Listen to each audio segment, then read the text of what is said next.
الفاظ آ گئے اور قرآن کی زبان سمجھ میں آ گئی، اس کی زبان بے ساختہ بولے گی۔ اللہ کہتا ہے فَإِنَّ اللَّهَ لَا يُحِبُّ الْكَافِرِينَ، میں اللہ کہتا ہے جو رسول کی اطاعت کرو، اللہ کی اطاعت کرو اور اس کے رسول کی، اور جو نہیں کرے گا اللہ کہتا ہے پھر اللہ بھی کسی کافر سے محبت نہیں کرتا۔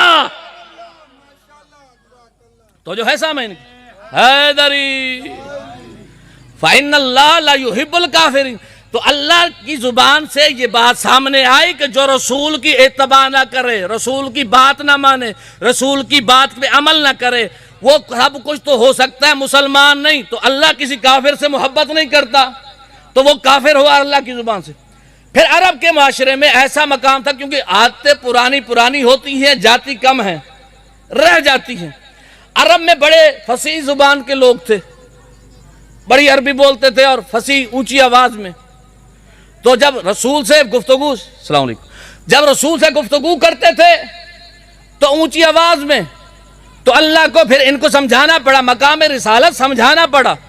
تو اللہ نے پھر مقام رسالت سمجھانے کے لیے کہا اے رسول میرا، جب رسول بول رہا رسول کے سامنے جاؤ تو اس کے آداب ہیں کچھ۔ کیا کہا؟ لا تکلموا بین یدی اللہ، میرے رسول کے سامنے جب چلو تو آگے نہیں چلنا، جب میرے رسول کے سامنے جاؤ تو اپنی آواز کو اونچا نہیں کرنا۔ اب یہاں مقام یہ ہے کہ جب رسول کے سامنے جانا ہے تو اپنی زبان سے جو آواز نکالنی ہے میرے آقا کی زبان کی آواز سے اونچی نہیں کرنی، ایک ادب بتایا۔ پھر فرمایا لا تقدموا بین یدی اللہ، جب میرے رسول کے ساتھ چلو تو میرے رسول کے قدموں سے آگے اپنے قدم نہیں بڑھانا۔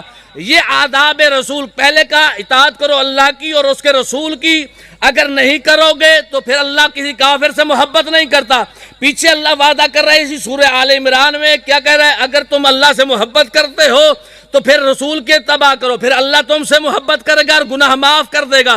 پھر اللہ کہہ رہا ہے کہ میرے رسول کی لا ترفعوا اصواتکم فوق صوت النبی، میرے رسول کی آواز سے اپنی آواز کو بلند نہیں کرنا۔ پھر اللہ کہتا ہے لا تقدموا بین یدی اللہ، جب میرا رسول چلے تو اپنے میرے رسول کے قدموں سے آگے اپنے قدم نہیں بڑھانا۔ اب جملہ شمسی یہاں ضرور کہے گا، جو اللہ اپنے رسول کی آواز سے کسی کی آواز کو بلند ہونا نہیں دیکھنا چاہتا، اور جو رسول کی قدموں سے کسی کے قدموں کو آگے نہیں بڑھنے دیتا، تو پھر وہ اللہ کیسے برداشت کر سکتا ہے کہ رسول پیچھے ہو اور کوئی آگے کھڑا ہو؟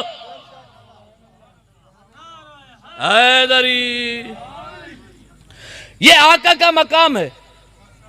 لا ترفعوا اصواتکم فوق صوت النبی، میرے رسول کی آواز سے اپنی آواز کو اونچا نہیں کرنا۔ اگر کوئی بندہ، تو جو ہے سامن فیصلہ اس نے کرنا ہے جس کو عقل اللہ نے دی ہے۔ افلا یتدبرون، اللہ کہتا ہے تدبر کرو، میرے رسول کا مقام سمجھو۔ جیسے مقام رسالت سمجھ میں آیا تو پھر مقام توحید سمجھ میں آئے گا۔ جس نے رسول کے لیے کہہ دیا کہ 40 سال کے بعد علم نشرہ کی آیت کی یہ تفسیر کی کہ رسول کا سینہ چاک کیا، پاک کیا، جس کے کلمے سے قیامت کی صبح تک بندے کلمہ پڑھ کے پاک ہوتے ہیں، اس کے سینے کو کون پاک کر سکتا ہے؟ زندہ سلامت رہے۔ اللہ اکبر یا رسول حیدری، میرے آقا کا مقام اللہ نے قرآن پہ بار بار فرمایا۔ اب بندے کہتے ہیں کہ 40 سال بعد ایک فرشتہ آیا، بھئی قیامت کی صبح تک کوئی بندہ بھی ہے، یہاں عیسائی بھی رہتے ہیں، دوسرے بھی رہتے ہیں، اگر چلو سادات عظام زیادہ بیٹھے ہیں سامنے، سب سے قیمتی صابن جس کا مجھے علم نہیں کون سا ہے ڈو کے علاوہ، کوئی قیمتی صابن لے لیں، آب زمزم منگوا لیں، بندہ کوئی عیسائی ہو، توجہ ہے سامعین کی، اس کو آب زمزم سے نہلائیں، قیمتی صابن لگائیں، جب صابن لگا لیں پھر اس کے بعد کیا آپ کہیں گے، پوچھیں گے مولانا پاک ہو گیا؟ لگتا ہے تھے ہو جاندہ ہے، بھئی کہیں گے کہ نہیں پاک ہوا۔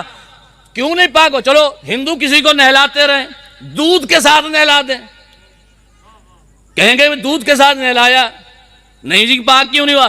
کہا جب تک مصطفیٰ کا کلمہ نہیں پڑے گا، تو جو ہے سامعین کی، مصطفیٰ بھائی توجہ فرمائیے گا، جب تک میرے مصطفیٰ کا کلمہ نہیں پڑے گا تو وہ پاک نہیں ہوگا، چاہے آب زمزم سے نہلاؤ۔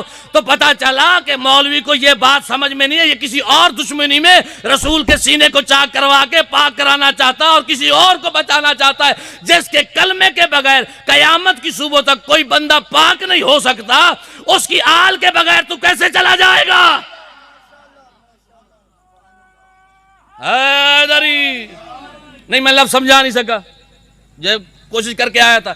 بھی دیکھیں کلمے میں کیا لفظ ہے، لا الہ، میں نے یاد کیا ہوا ہے اور پڑھتا بھی ہوں، پڑھاتا بھی ہوں، مجھے کلمے میں فرق نظر نہیں آتا۔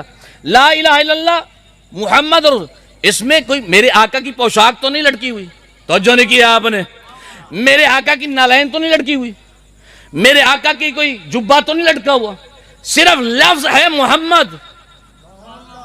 لا الہ الا اللہ کے بعد لفظ ہے محمد، اور محمد صرف لفظ ہے، اس میں مجسم نہیں ہے۔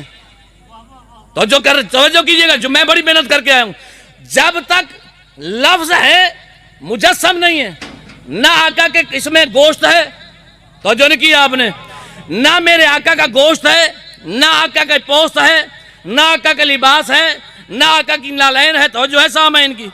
جس کے لفظ محمد میں، توجہ ہے سامعین کی، اتنی طاقت ہے۔ اب بندہ کوئی کہتا رہے فلاں اس کے برابر ہے، فلاں اس کے برابر ہے، فلاں اس کے برابر ہے، جس کے لفظ میں اتنی طاقت ہے کہ بندہ نجس ہو اور اس کی سیرت بھی پاک ہوتی ہے، تینت بھی پاک ہوتی ہے، نسل بھی پاک ہوتی ہے، جسم بھی پاک ہوتی ہے، پھر اس کا مقابلہ جب اس کے لفظ سے بندے اتنے پاک ہو سکتے ہیں تو اس کا مقابلہ کسی اور سے کیا، پھر اس کی آل سے کتنی طہارت ملے گی، جس کے لفظ اتنے پاک ہیں۔